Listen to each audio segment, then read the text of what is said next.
যেরকম সকালে কচুরি সিঙ্গারা ভালোবাসি, তেমনই আবার অনেকে ইডলি সাম্বার খেতে ভালোবাসে। তাহলে চলুন আজকে সেটাই বানানো যাক।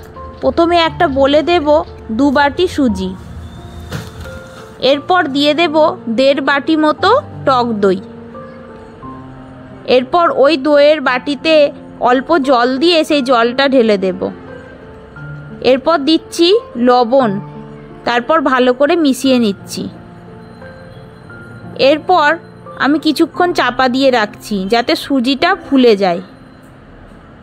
এরপর তড়কা লাগানোর জন্য একটা ছোট কড়াইয়ে দিচ্ছি সর্ষের তেল, তাতে দিচ্ছি কালো সর্ষে, কারি পাতা দিয়ে হলুদ, জিরে, লবণ আর চিনি দেব। ভালো করে মিশিয়ে নিচ্ছি। এরপর মিশিয়ে নেওয়ার পর সুজির ব্যাটারে ঢেলে দেব। এতে টেস্টটা আরও ভালো হয়। আপনারা তড়কা না দিয়েও প্লেন বানাতে পারেন। এরপর দিচ্ছি বেকিং সোডা। হ্যাঁ, সঙ্গে সঙ্গে যদি ইডলি বানাতে চান তাহলে টক দইটা অবশ্যই দেবেন। এরপর ইডলি বলে অল্প তেল দিয়ে ব্যাটারটা প্রত্যেকটা বলে দেব, দিয়ে লো মিডিয়াম ফ্লেমে বসিয়ে দেব।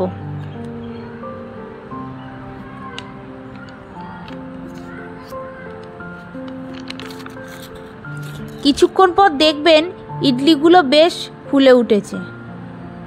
এবার সবকটা ইডলি তুলে নিন, নিচে তেল দেওয়ার জন্য উঠেও আসবে তাড়াতাড়ি। এরপর সাম্বার আর চাটনির সঙ্গে পরিবেশন করুন, দেখবেন খেতে খুব